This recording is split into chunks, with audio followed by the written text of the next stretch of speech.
ಇದೇ ತಿಂಗಳ 28ನೇ ತಾರೀಕು ಮೈಸೂರಿನ ಹನುಮಂತೋತ್ಸವ ಸಮಿತಿ ವಿಜೃಂಭಣೆಯಿಂದ ಹನುಮಾನ್ ಜಯಂತಿ ಕಾರ್ಯಕ್ರಮವನ್ನು ಹಮ್ಮಿಕೊಂಡಿದ್ದಾರೆ.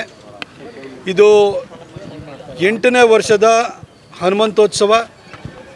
ಇದಕ್ಕೆ ಪೂರ್ವಭಾವಿಯಾಗಿ ಪ್ರಚಾರ ಕಾರ್ಯಕ್ಕೋಸ್ಕರ ಇವತ್ತು ಆಟೋಗಳಿಗೆ ಬಾವುಟಗಳನ್ನು ಕಟ್ಟಿ ಭಗವಾ ಧ್ವಜಗಳನ್ನು ಕಟ್ಟಿ ಚಾಲನೆಯನ್ನು ಕೊಡಲಾಗಿದೆ.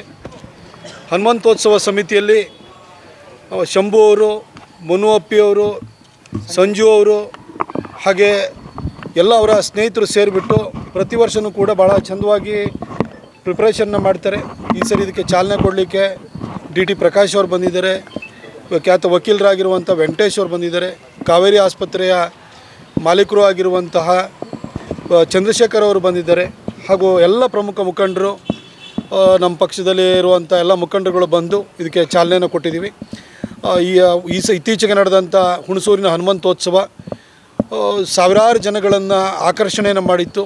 ಅದೇ ರೀತಿಯಲ್ಲಿ ಶ್ರೀರಂಗಪಟ್ಟಣದ ಹನುಮಂತೋತ್ಸವನೂ ಕೂಡ ಒಳ್ಳೆಯ ಸಂಖ್ಯೆ ಬಂದಿದ್ದರು. ಅದಕ್ಕೂ ಕೂಡ ಹುಣಸೂರಿನಲ್ಲಿ 2015ರಲ್ಲಿ ಗಲಾಟೆ ಆದಾಗ ಅದುವರೆಗೂ ಒಂದು 500-600 ಜನ ಬರ್ತಾಯಿದ್ದಂಥ ಹನುಮಂತೋತ್ಸವಕ್ಕೆ 30,000ಕ್ಕಿಂತ ಅಧಿಕ ಜನ ಬಂದು ಅದನ್ನು ಯಶಸ್ವಿಗೊಳಿಸುವಂತಹ ಒಂದು ವಾತಾವರಣ ನಿರ್ಮಾಣ ಆಯಿತು. ಇವತ್ತು ಹುಣಸೂರು ಹನುಮಂತೋತ್ಸವ ಎಲ್ಲ ಕಡೆಗೂ ಒಂದು ಪ್ರೇರಣೆಯನ್ನು ಮೇಲ್ಪಂಕ್ತಿಯನ್ನು ಹಾಕಿಕೊಟ್ಟಿದೆ. ಹಾಗಾಗಿ ಇವತ್ತು ಹೋಬಳಿ ಮಟ್ಟದಲ್ಲಿ ದೊಡ್ಡ ದೊಡ್ಡ ಗ್ರಾಮಗಳ ಮಟ್ಟದಲ್ಲೂ ಹನುಮಂತೋತ್ಸವ ನಡೀತಾ ಇದೆ. ಇವತ್ತು ಕೂಡ ಪಿರಿಯಾಪಟ್ಟಣದ ಚಿಕ್ಕನೇರಳಿನಲ್ಲೂ ಕೂಡ ಒಂದು ಹನುಮಂತೋತ್ಸವನ ಆಯೋಜನೆ ಮಾಡಲಾಗಿದೆ. ಅಲ್ಲಿಗೂ ಹೋಗ್ತಾ ಇದ್ದೀನಿ. ಇವತ್ತು ಬೇಲೂರಿನಲ್ಲೂ ಕೂಡ ಹನುಮಂತೋತ್ಸವ ನಡೀತಾ ಇದೆ. ಇತ್ತೀಚೆಗೆ ಬೆಳ್ಳೂರು ಕ್ರಾಸ್ನಲ್ಲೂ ಆಯಿತು. ಇಡೀ ರಾಜ್ಯಾದ್ಯಂತ ಈ ಹನುಮಂತೋತ್ಸವ ಅನ್ನೋದು ಪಸರಿಸ್ತಾ ಇದೆ. ಎಲ್ಲರೂ ನಮ್ಮ ಹನುಮಾನ್ ಭಕ್ತರಿಗೆ ಈ ಒಂದು ಜಯಂತಿಯ ಆಚರಣೆ ಅನ್ನೋದು ತಮ್ಮ ಭಕ್ತಿಭಾವವನ್ನು ವ್ಯಕ್ತಪಡಿಸಲಿಕ್ಕೆ ಒಂದು ಅವಕಾಶವನ್ನು ಕಲ್ಪಿಸಿಕೊಡ್ತಾ ಇದೆ.